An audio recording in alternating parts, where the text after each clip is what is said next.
بسم اللہ الرحمن الرحیم۔ السلام علیکم۔ امید کرتی ہوں کہ آپ اپنے گھر میں خیریت سے ہوں گے۔ بچوں، میں آپ کے جماعت ہفتم کی اردو کی ٹیچر ہوں۔ آج ہم اپنے سبق کی طرف بڑھ رہے ہیں، وہ ہمارا منتھ آف اگست کا دوسرا چیپٹر ہے جس کا نام ہے شہر اور گاؤں۔ تو آئیے بچوں، ہم اپنے سبق کی طرف بڑھتے ہیں۔ جیسا کہ بچوں آپ کو معلوم ہے، شہر اور گاؤں کی زندگی میں بہت فرق ہوتا ہے۔ شہر کی زندگی میں جیسا کہ سہولیات کے ساتھ ساتھ آلودگی اور بہت زیادہ شور شرابہ شور کی آلودگی ہوتی ہے، لیکن اس کے برعکس جو گاؤں کی زندگی ہوتی ہے وہ بہت پرسکون ہوتی ہے، پرفضا ہوتی ہے، خوبصورت ہوتی ہے۔ لوگ ملنسار ہوتے ہیں، ایک دوسرے سے پیار محبت سے اور خلوص کے ساتھ ملتے ہیں اور ایک دوسرے کی خوشی اور غم میں شریک ہوتے ہیں۔ لیکن شہر کی زندگی میں ایک جہاں اس چیز کا کہ ماحول میں بہت زیادہ شور ہے، آلودگی ہے، اس کے ساتھ ساتھ شہر کی زندگی میں آپ کالج، یونیورسٹیز، تعلیمی ادارے اور اسپتالوں کی سہولیات جو ہیں وہ بہت اچھے سے لوگوں کو دستیاب ہوتی ہیں۔ تو آئیے بچوں، ہم سبق کی طرف بڑھتے ہیں۔ صفحہ نمبر 65 نکالیے، ہم سبق کی بلند خوانی کرتے ہیں۔ طارق اور طاہر دونوں بچپن کے دوست تھے۔ وہ گاؤں میں رہتے، ایک ساتھ کھیلتے اور اکٹھے پڑھتے تھے۔ ابھی دونوں تیسری جماعت میں ہی تھے کہ طارق کے والد ملازمت کی تلاش میں شہر آ گئے۔ خاصی دوڑ دھوپ کے بعد، دوڑ دھوپ کا مطلب ہوتا ہے بچوں کافی جد و جہد اور کوشش کرنے کے بعد انہیں کپڑے کے کارخانے میں ملازمت مل گئی۔ کارخانے میں کام کرنے والے افراد کے لیے ایک رہائشی کالونی تھی۔ طارق کے والد کو بھی اسی کالونی میں ایک چھوٹا سا گھر مل گیا۔ گھر ملنے کے بعد وہ اپنی بیوی بچوں کو بھی شہر لے آئے۔ اب طارق شہر منتقل ہو گیا۔ منتقل ہونا کہتے ہیں شفٹ ہو جانے کو، جبکہ طاہر اپنے گاؤں میں ہی رہا۔ ان دونوں کو جدا ہوئے 8 برس کا عرصہ بیت گیا، البتہ ان کا خط و کتابت کے ذریعے آپس میں رابطہ قائم رہا تھا۔ ایک دن طاہر کی والدہ بیمار ہوئی تو وہ انہیں گاؤں کے اسپتال لے گیا۔ ڈاکٹر نے معائنے کے بعد دوائیں تجویز کی۔ کچھ دوائیں تو گاؤں کے میڈیکل اسٹور سے مل گئیں، لیکن ایک دوا وہاں نہ ملی۔ طاہر اگلے روز صبح سویرے دوا لینے شہر گیا۔ بازار سے دوا لینے کے بعد اس نے سوچا کہ چلو اپنے دوست طارق سے بھی جاتے جاتے مل لوں۔ طاہر بازار سے طارق کے گھر گیا۔ وہ طاہر کو دیکھ کر بہت خوش ہوا، پرجوش طریقے سے اس کا استقبال کیا، اس کی تواضع کی۔ تواضع کہتے ہیں خاطر مدارت کو۔ کچھ دیر بعد طاہر نے رخصت چاہی۔ طارق بولا، پہلی بار شہر آئے ہو، جانے کی اتنی کیا جلدی ہے؟ آج ٹھہر جاؤ، شام کے بعد تو یہاں کی رونق اور بڑھ جاتی ہے۔ سڑکوں پر ٹریفک رواں دواں ہو جاتی ہے، بازار میں لوگوں کا ہجوم ہو جاتا ہے۔ یہ رونق دیکھ کر تم گاؤں کو بھول جاؤ گے۔ طاہر بولا، دوست مجھے معاف رکھو، جب سے شہر میں داخل ہوں ہر طرف دھواں ہی دھواں ہے، مجھے اس فضا میں سانس لینا دشوار ہو گیا۔ دشوار کہتے ہیں مشکل کو۔ ہر طرف شور ہی شور ہے، سڑکوں پر گاڑیوں کا اس قدر، لوگوں کا بسوں میں بیٹھنے کی جگہ نہیں ملتی۔ بسوں کے دروازے پر بھی لوگ لٹکے ہوئے نظر آتے ہیں، جگہ جگہ سڑکوں کے کنارے گندگی کے ڈھیر۔ یہی ہے تمہارا شہر اور اس کی رونقیں جن کا تم خط میں فخر سے ذکر کرتے ہو۔ طاہر کی کڑوی باتیں سن کر طارق بولا، دوست گاؤں میں کیا ہے، ایک معمولی سی دوا تو وہاں پر دستیاب نہیں جس کے لیے تم شہر آئے ہو۔ اب تم کہہ رہے ہو کہ زیادہ تاخیر ہوئی تو بس نکل جائے گی۔ تاخیر کا مطلب ہوتا ہے دیر، اور پھر تمہارا گاؤں جانا ممکن نہیں ہوگا۔ علاج کے لیے ہسپتال نہیں ہے، تعلیم کے لیے اچھے ادارے نہیں ہیں، روزگار نہ ہونے کے برابر ہے۔ بجلی نہ ہونے کی وجہ سے شام ہوتے ہی پورے گاؤں میں خاموشی چھا جاتی ہے، ہر طرف اندھیرا ہی اندھیرا ہوتا ہے۔ رات کے سناٹے میں صرف جانوروں کی آواز سنائی دیتی ہیں۔ طارق کی باتیں سن کر طاہر نے کہا، دوست تم نے ٹھیک کہا کہ گاؤں میں علاج کی سہولتیں میسر نہیں، ایک معمولی سی دوا بھی وہاں دستیاب نہیں، آنے جانے کے لیے سفر کی سہولتیں نہیں ہیں۔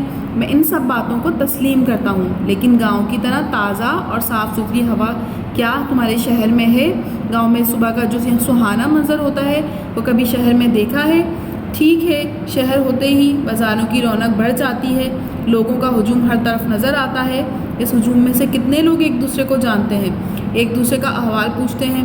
میں آج صبح جب شہر میں داخل ہوا تو دیکھا ایک تیز رفتار گاڑی ایک بوڑھے شخص کو کچلتی ہوئی گزر گئی۔ ڈرائیور نے گاڑی روکنے کی بھی زحمت گوارا نہ کی۔ اچھے دوست گاؤں میں شام ہونے کے بعد ہم لوگ اتاق میں بیٹھ کر خوب باتیں کرتے ہیں۔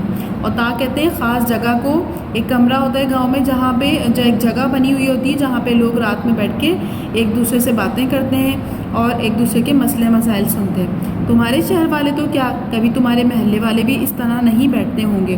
میں تسلیم کرتا ہوں کہ دیہات میں صحت، تعلیم اور روزگار کی سہولتیں بہت کم ہیں، لیکن اب دیہات وہ دیہات نہیں رہے۔ اکثر دیہات میں بجلی، سڑکیں، اسکول اور اسپتال قائم ہو چکے ہیں۔ تم کافی عرصے سے اپنے گاؤں واپس نہیں آئے۔ جب تم نے گاؤں چھوڑا تھا اس وقت کے گاؤں آج کے گاؤں میں زمین آسمان کا فرق ہے۔ گاؤں میں ان سہولتوں کے آ جانے کے باوجود لوگوں کے خلوص و محبت میں کمی نہیں آئی۔ تم کبھی گاؤں آ کر تو دیکھو، تمہیں آج بھی اس طرح کا خلوص اور پیار ملے گا۔ دوست، میری باتوں سے خفا نہ ہونا، میں نے جو سچ تھا وہ کہا۔ وقت کم ہے اور مجھے دوا لے کر واپس جانا ہے۔ والدہ میری راہ دیکھ رہی ہوں گی۔ راہ دیکھنے کا مطلب ہوتا ہے انتظار کر رہی ہوں گی، اس لیے چلتا ہوں، زندگی رہی تو پھر ملیں گے۔ یہ سبق بچوں شہر اور گاؤں صرف اس لیے یہاں پر دیا گیا ہے، دو دوستوں کی گفتگو اس لیے بتائی گئی ہے تاکہ آپ کو شہر کے اور گاؤں کے حالات میں کا پتہ چل سکے کہ گاؤں میں اور شہر میں کیا فرق ہے۔ گاؤں کی زندگی، جیسا کہ آپ کو پتہ ہے کہ گاؤں کی زندگی کے اندر بہت خلوص ہوتا ہے، پیار ہوتا ہے، محبت ہوتی ہے، ایک دوسرے سے لوگ جانتے ہیں، ایک دوسرے سے واقفیت ہوتی ہے، وہاں کی فضا بہت اچھی ہوتی ہے، آلودگی نہیں ہوتی، گاڑیوں کا شور نہیں ہوتا، اس وجہ سے لوگ بہت زیادہ اور کم لوگ رہتے ہیں تو ایک دوسرے کو جانتے ہیں، ایک دوسرے کی دکھ میں، خوشی میں، غم میں شریک ہوتے ہیں۔ اس کے برعکس جب آپ شہر کی زندگی میں جائیں آپ جائیں تو وہاں پر بھی آپ کو دو پہلو نظر آئیں گے۔ ایک وہاں پہ اچھا پہلو ہے اور وہاں پر ایک اس کا الٹ ہے، اس کا نیگیٹو ہے کہ یہاں پر گاڑیوں کا شور ہے، آلودگی ہے اور ایک دوسرے سے لوگوں کو واقفیت نہیں ہے، لوگوں کے پاس ایک دوسرے کے لیے وقت نہیں ہے۔ لیکن اسپتال ہیں، یہاں پہ تعلیمی ادارے بہت زیادہ ہوتے ہیں، فیسلٹیز بہت زیادہ ہوتی ہیں، سہولیات بہت زیادہ ہوتی ہیں۔ تو ان دونوں زندگیوں کو، شہر اور گاؤں کی زندگی کو اس سبق کے اندر ہمیں بتایا گیا ہے۔ اب ہم اس سبق کے سوال جواب کی طرف بڑھتے ہیں۔ سب سے پہلے ہم مشکل الفاظ کریں گے اپنی کاپی کے اندر۔ بیٹا سب سے اچھا سا ٹائٹل پیج بنانا ہے آپ کو۔ عنوانی صفحہ بنانے کے بعد آپ کو اس کا انڈیکس میں بھی اس کو مینشن کرنا ہے تاریخ کے ساتھ۔ اس کے بعد ہم ٹائٹل پیج بنائیں گے۔ ٹائٹل پیج بنانے کے بعد ہم اس کے مشکل الفاظ اور معنی لکھیں گے۔ یہاں پر میں آپ کو بورڈ پہ بھی اس کی پکچر شو کر دوں گی۔ الفاظ، معنی۔ دشوار کا مطلب ہوتا ہے تکلیف دہ، سخت اور مشکل۔ زحمت کا مطلب ہوتا ہے مصیبت۔ دوڑ دھوپ کا مطلب ہوتا ہے جد و جہد کرنا، کوشش کرنا۔ تواضع کا مطلب ہوتا ہے خاطر مدارت کرنا۔ تاخیر کا مطلب ہوتا ہے دیر۔ اور طاق کا مطلب میں نے بھی آپ کو بتایا ہے، گاؤں میں مردوں کے اکٹھا ہونے کی جگہ ہوتی ہے جہاں بیٹھ کے وہ ایک دوسرے سے مسئلے مسائل ڈسکس کرتے ہیں۔ بیت گیا کا مطلب ہوتا ہے بچوں گزر گیا۔ رونق کا مطلب ہوتا ہے بھیڑ بھاڑ، چہل پہل۔ ہجوم کا مطلب ہوتا ہے بھیڑ۔ اور راہ دیکھ رہی ہوگی کا مطلب ہوتا ہے انتظار کر رہی ہوگی۔ اب ہم اس کے سوال جواب کی طرف بڑھتے ہیں۔ سب سے پہلا سوال ہے بچوں، طاہر کو شہر کیوں جانا پڑا؟ اس کا جواب ہے طاہر کو اس لیے شہر جانا پڑا کہ ڈاکٹر نے اس کی والدہ کے علاج کے لیے جو دوائیں تجویز کی تھیں ان میں سے ایک دوا گاؤں کے میڈیکل اسٹور سے نہیں مل رہی تھی۔ دوسرا سوال ہے بچوں، طاہر نے کیوں جلدی واپس جانے کی اجازت طلب کی؟ اس کا جواب ہے طاہر نے جلدی واپس جانے کی اجازت اس لیے طلب کی کہ اس کی والدہ گاؤں میں اس کا انتظار کر رہی تھی۔ تیسرا سوال ہے طاہر نے طارق کو گاؤں کے متعلق کیا طعنہ دیا؟ طاہر نے طارق کو یہ طعنہ دیا کہ تم کافی عرصے سے گاؤں واپس نہیں آئے ہو، جب تم نے گاؤں چھوڑا تھا اس وقت کے گاؤں آج کے گاؤں میں زمین آسمان کا فرق ہے۔ اس کے بعد ہی بچوں طارق نے گاؤں سے متعلق کیا کہا؟ اس کا جواب ہم لکھیں گے، طارق نے گاؤں کے بارے میں کہا کہ گاؤں میں ایک معمولی دوا تو دستیاب نہیں ہے، علاج کے لیے اسپتال نہیں، تعلیم کے لیے اچھے تعلیمی ادارے نہیں، روزگار نہ ہونے کے برابر ہے، بجلی نہ ہونے کی وجہ سے شام ہوتے ہی پورے گاؤں میں خاموشی چھا جاتی ہے۔ اس کے بعد سوال نمبر 5 ہے، آپ کے خیال میں دونوں میں سے کس کی باتیں درست ہیں اور کیوں؟ اس کا جواب ہم لکھیں گے، ہمارے خیال میں طاہر کی باتیں زیادہ درست ہیں کیونکہ گاؤں میں بہرحال آلودگی کم ہے اور وہاں کے لوگوں میں ایک دوسرے کے لیے خلوص اور محبت پائے جاتے ہیں۔ اس کے بعد بچوں ایک پیراگراف لکھنا ہے آپ کو، 2 پیراگراف لکھنے ہیں، ایک دیہی زندگی پر یا شہری زندگی پر۔ یہاں آپ کو دیہی زندگی پر پیراگراف لکھ کر دیا گیا ہے، اگر آپ کو شہری زندگی پر کوئی پیراگراف لکھنا ہے تو آپ لکھ سکتے ہیں، لیکن یہاں پر 2 پیراگراف جو ہیں لکھے میں نے دیہی زندگی کا، آپ یہ اپنی کاپی میں اتار لیجئے گا۔ گاؤں کی زندگی کو اب اسی طریقے سے ہیڈنگ ڈالیے گا دیہی زندگی کی اور لکھیے گا گاؤں کی زندگی کو دیہی زندگی کہا جاتا ہے۔ گاؤں کی زندگی شہری زندگی کے مقابلے میں پرسکون ہوتی ہے۔ یہاں پر لوگ محنتی ہوتے ہیں، وہ صبح سویرے اٹھتے ہیں اور شام کو جلدی سو جاتے ہیں۔ گاؤں میں آلودگی اور دھواں نہیں پائے جاتے بلکہ کھیتوں کی ہریالی ہوتی ہے۔ گاؤں کا طرز معاشرت بھی شہروں سے جدا ہوتا ہے۔ گاؤں کے لوگ ایک دوسرے سے پوری طرح واقف ہوتے ہیں۔ خوشی اور غم میں گاؤں کے سب لوگ شریک ہوتے ہیں۔ ان میں آپس میں ہمدردی، محبت اور تعاون پایا جاتا ہے۔ گاؤں کا ماحول اور یہاں کی فضا صحت کے لیے مفید ہوتی ہے۔ یہاں تک کہ آپ کے یہ سارے سوال جواب ہیں، آپ کو اپنے سوال جواب کرنے ہیں آگے۔ اب ہم چلتے ہیں اپنی آگے کی ایکسرسائز کی طرف۔ سوال جواب کرنے کے بعد بچوں یہاں پر آپ کو اسم لکھنے ہیں۔ درج ذیل میں سے اسم الگ کر کے لکھیے۔ اسم آپ کو پتہ ہے نام کو کہتے ہیں۔ اب یہاں پر جو نام دیے گئے ہیں وہ یہ ہیں طارق، دوا، بس، ہجوم اور اسپتال، یہ اسم ہیں۔ آپ کو یہ ساری چیزیں یہ سب اتارنے ہیں۔ اتارنے کے بعد جو اس میں سے اسم دیے گئے ہیں صرف آپ کو اپنی کاپی کے اندر صرف اسم اتارنے، یہ سارے اتارنے ہیں۔ اس کے بعد جو اسم آپ لکھیں گے تو اسم کی ہیڈنگ ڈالیں گے اور پھر طارق، دوا، بس، ہجوم، اسپتال، یہ آپ اپنی کاپی کے اندر لکھ لیجئے گا اسم۔ اس کے بعد بچوں دیا ہے سوال نمبر 5، درج ذیل کو الفاظ کو جملوں میں استعمال کیجیے اور ان پر اعراب لگائیے۔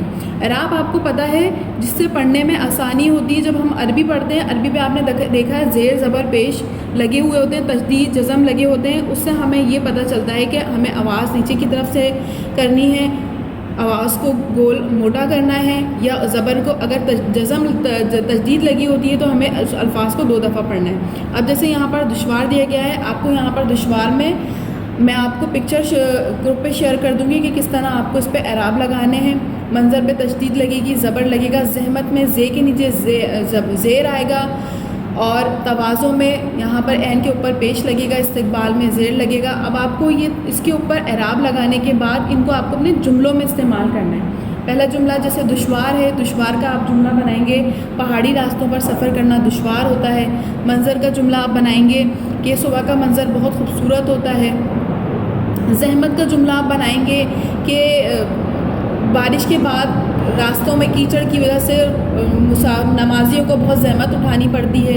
تواضع کا جملہ آپ بنائیں گے کہ عائشہ نے تمام مہمانوں کا ناشتے سے اچھی سے تواضع کی۔ استقبال کا جملہ بنائیں گے، گھر آئے مہمان کا استقبال بہت اچھے سے کرنا چاہیے، یہ جملے بنائیں گے۔ اس کے بعد بچوں جملوں کو درست کر کے لکھیے۔ اب یہاں پر جو جملے دیے گئے ہیں، میں نے بازار جانا ہے، احسن تم کو کھانا کھلائے گا، میں نے ناشتہ کھایا، انجم نے وضو بنایا، مجھ کو پانی دو۔ اب یہ غلط جملے ہیں، ان کو آپ کو درست کر کے لکھنا ہے۔ اب آپ درست کر کے کیسے لکھیں گے؟ یہاں پر لکھا ہے میں نے بازار جانا ہے، تو آپ اس کو درست کر کے لکھیں گے مجھے بازار جانا ہے۔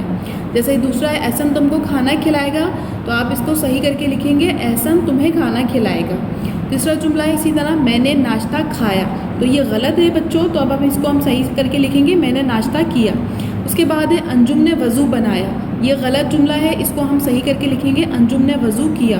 اس کے بعد ہے مجھ کو پانی دو، یہ بھی غلط جملہ ہے بچوں، اس کو بھی ہم صحیح کر کے لکھیں گے مجھے پانی دو۔ اب یہاں پر آ جاتے ہیں ہم کالم الف اور کالم بے کے جملے غور سے پڑھیے۔ دیکھیے کالم الف میں لکھا ہے وہ آئے روز بحث کرتا ہے، اور دوسرا ہے وہ آئے دن بحث کرتا ہے۔ اب آپ دیکھیے کہ کون سا جملہ صحیح ہے۔ یہاں پر یہ جملہ ہے وہ آئے دن بحث کرتا ہے، یہ جملہ ٹھیک ہے، اور یہ جملہ غلط ہے۔ چپ رہو شور نہ ڈالو، چپ رہو شور نہ مچاؤ، یہاں پر یہ جملہ غلط ہے اور یہ جملہ صحیح ہے۔ یہ سوال ضرور ذہن میں آتا ہے کہ کالم بے کے جملے درست کیوں ہیں اور کالم الف کے غلط کیوں ہیں۔ اس کا جواب یہ ہے کہ اہل زبان جو گفتگو جس طرح کرتے ہیں وہ اسی طرح کی جاتی ہے۔ کوئی بھی زبان بولتے وقت اہل زبان کے طریقہ کار کو اپنایا جاتا ہے۔ اہل زبان کی قبول کردہ بول چال کو روزمرہ کہتے ہیں، اس کے برعکس بولنے والی زبان کو روزمرہ نہیں کہتے۔ روزمرہ میں الفاظ اپنے حقیقی معنوں میں استعمال ہوتے ہیں۔ یہاں پر آپ کو یہ جو میں نے دیا ہے آپ کو درست جملے کر کے لکھنے ہیں جس طریقے سے یہاں پر یہ لکھے ہوئے ہیں، ٹھیک ہے۔ اپنا ہمارا چیپٹر کمپلیٹ ہو گیا ہے۔ آپ اپنا اچھا سا عنوانی صفحہ بنانے کے بعد سوال جواب کریں گے، مشکل الفاظ کریں گے، یہ اسم کریں گے، جملوں میں استعمال کریں گے، ان جملوں کو آپ کو درست کر کے لکھنا ہے۔ یہ سارا کام آپ کو اپنی کاپی میں بہت اچھا سا کرنا ہے۔ اب ہم بڑھتے ہیں اپنی درخواست کی طرف جو ہم نے اپنی منتھ آف اگست میں درخواست کرنی ہے۔ اب دیکھیے ہمیں اپنا درخواست کرنی ہے صدر مدرس کے نام جس میں اسکول میں یوم صفائی منانے کی استدعا کی گئی ہے۔ استدعا کہتے ہیں کسی چیز کی گزارش کرنے کو۔ بخدمت جناب پرنسپل صاحبہ، یہاں پہ ہم صاحبہ لکھیں گے، میٹروپولیٹن فاؤنڈیشن اسکول کراچی۔ جناب علی، گزارش یہ ہے کہ ہم جماعت ہفتم کے طالب علم ہیں، ہم اپنے اسکول میں یوم صفائی منانا چاہتے ہیں تاکہ ہمارے اسکول کی ہر جماعت صاف ستھری اور خوبصورت لگے۔ امید ہے کہ آپ ہماری درخواست کو منظور فرمائیں گی۔ شکریہ، این نوازش ہوگی۔ اور یہاں پر آپ لکھیں گے العارض جماعت ہفتم اور تاریخ لکھیں گے۔ یہ آپ کو اپنی کاپی کے اندر بہت اچھی سی صاف ستھری سی درخواست کرنی ہے، جس میں آپ کو صفائی کے حوالے سے یوم صفائی منانی ہے اسکول کی صفائی کرنے کے لیے۔ تو آپ یہ اپنی درخواست اپنی کاپی میں کریں گے۔ منتھ آف اگست کا ہمارا یہ کام ہے بچوں۔